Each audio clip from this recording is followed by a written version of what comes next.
Simple గా అంతే. భగవద్గీతని కన్ఫ్యూజ్ చేయకండి. భగవద్గీత మనకు అర్థం కాదనే కన్ఫ్యూజన్ లో ఉండకండి.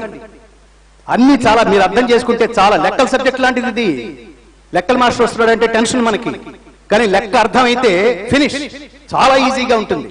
యదా యదా హి ధర్మస్య గ్లానిర్భవతి భారత అభ్యుత్థానమ ధర్మస్య తదాత్మానం సృజామ్యహం పరిత్రాణాయ సాధూనాం వినాశాయ దుష్కృతాం ధర్మ సంస్థాపనార్థాయ సంభవామి యుగే యుగే. అంటే ఏ కాలమున ధర్మమునకు నష్టము వాటిల్లునో, అధర్మము వృద్ధి చెందునో, ఆయా సమయముల యందు దుష్ట శిక్షణ, శిష్ట రక్షణ, ధర్మ సంరక్షణముల కొరకు ప్రతి యుగమున అవతారము దాల్చుచుందును. అంత ఫ్రీక్వెన్సీ ఉపదేశాలు అక్కర్లా మనకి.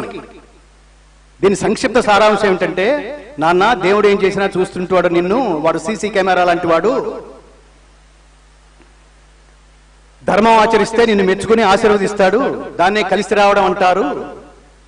అధర్మం ఆచరిస్తే దేవుడు ఏదో రూపంలో నీ ముందు నిలబడతాడు, నీ తోలు తీస్తాడు. అది దీని అర్థం. సంభవామి యుగే, నీ తోలు తీయడానికి ఉంటాడు అక్కడ, అంతే.